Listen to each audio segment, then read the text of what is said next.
باللہ من الشیطان الرجیم بسم اللہ الرحمن الرحیم ان الحسنات یذہبن السیئات۔ یہ 12ویں پارے کی ایک آیت کریمہ کا چھوٹا سا ٹکڑا ہے۔ اس میں اللہ تبارک و تعالیٰ کا پاک ارشاد ہے کہ بے شک نیکیاں برائیوں کو ختم کر دیتی ہے۔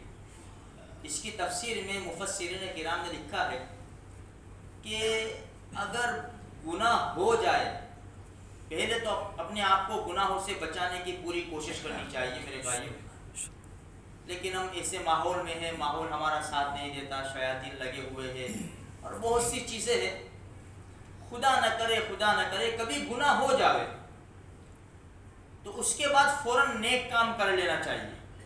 کوئی 2 رکعت نماز پڑھ کے توبہ کر لو، استغفار کر لو، صدقہ دے دو، کچھ بھی نیک کام کر لو تاکہ یہ گناہ جو ہم نے کیا ہے، ہم سے ہو گیا ہے، وہ ختم ہو جائے۔ اسی لیے دیکھو اس کی تفسیر میں علامہ ابن کثیر رحمۃ اللہ علیہ نے ایک واقعہ لکھا ہے کہ ایک صحابی رضی اللہ تعالیٰ عنہ اللہ کے رسول کے پاس تشریف لائے کہ میں نے ایک عورت کو بوسہ لے لیا۔ دوسری روایت یہ ہے کہ میں نے باغ کے اندر زنا کے علاوہ میں نے اس عورت سے سب کچھ کیا، اللہ کے رسول میری بڑی بھول ہو گئی، مجھے جو سزا دوں گے نا وہ مجھے منظور ہے۔ کتنا خوف تھا صحابہ کرام رضی اللہ تعالیٰ مجمعین کو۔ آج ہم میرے بھائیو، اللہ ہماری حفاظت کرے، آج ہم کسی سے بات بھی کرتے ہیں، چیٹنگ کرتے ہیں غیر عورت سے، اگر تعلق ہے تو گناہ نہیں ہوتا، ہم کو ڈر بھی نہیں لگتا، ہم کہتے ہیں بات کے ختم ہونے کے اوپر کہ اب کب ملیں گے۔ ہمارا ایمان کتنا کمزور ہے اور ہم کتنے نڈر اور دلیر ہو گئے ہیں کہ ایک گناہ ابھی ختم کیا، دوسرے گناہ کا وعدہ بھی کر لیا۔ صحابہ کرام میں یہی چیز تھی، ایک بوسہ لے لیا یا کچھ بدن کے اوپر ہاتھ پھیر لیا، فوراً اللہ کے رسول کے دربار۔ ہمارے نبی تو یعنی اللہ کے حکم کے سوا کچھ کہتے نہیں تھے، وما ينطق عن الهوى ان هو الا وحی یوحی، اپنی طرف سے کچھ نہیں بولتے تھے۔ اللہ پاک نے یہ آیت کریمہ بھیجی کہ ان الحسنات یذہبن السیئات۔ صحابی رضی اللہ تعالیٰ عنہ سے فرمایا جاؤ کچھ نیک کام کر لو۔ انہوں نے بڑی عجیب بات سوال کر دیا، انہوں نے ہمارا بھلا ہو گیا میرے بھائیوں، ان کا سوال ہمارا بھلا ہو گیا۔ انہوں نے کہا اللہ کے رسول یہ خاص میرے لیے ہے، یعنی مجھ سے یہ گناہ ہو گیا ہے تو میں نیک کام کر لوں گا تو یہ گناہ ختم ہو جائے گا، جیسے میں 2 رکعت نماز پڑھ لوں، توبہ کر لوں تو گناہ ختم، یہ خاص میرے لیے۔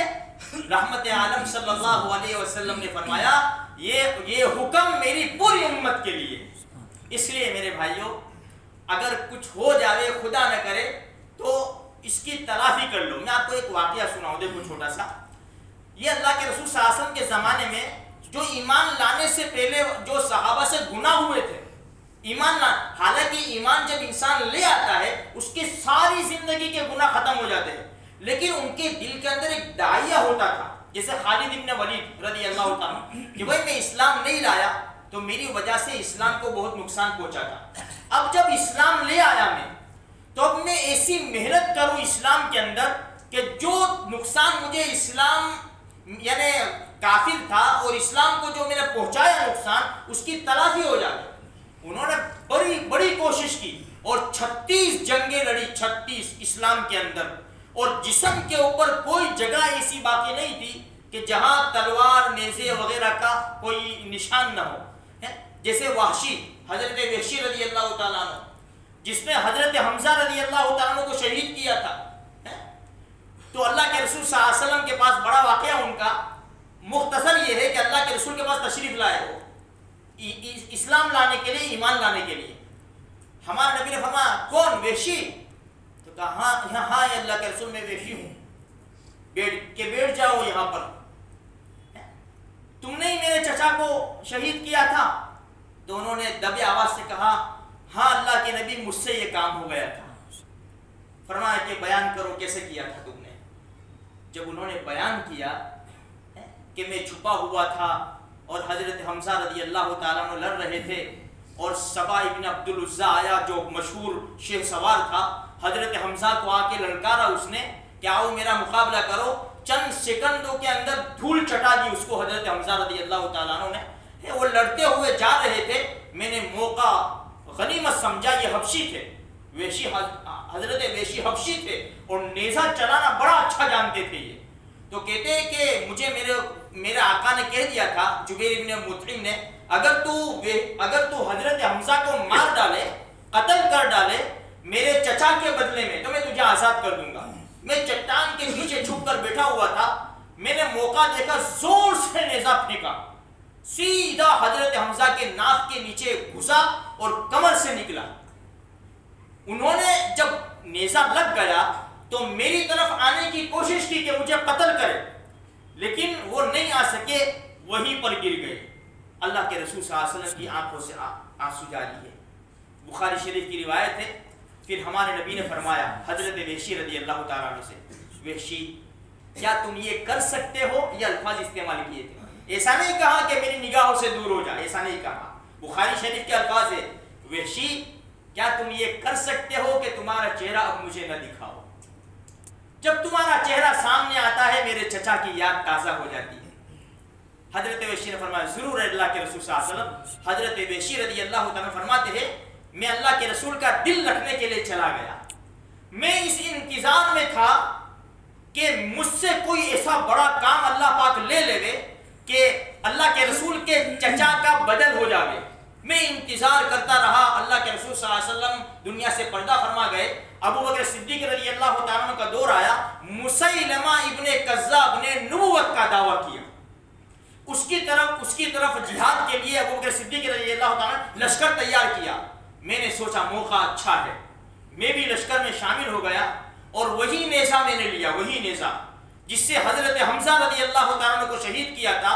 میں نیزہ لے کر جہاد میں چلا اور میں یہ کوشش میں تھا کہ حضرت حمزہ تو بڑے آدمی تھے, بڑے سورما میں سے تھے, بڑے دلیر, میں نے ان کو شہید کیا.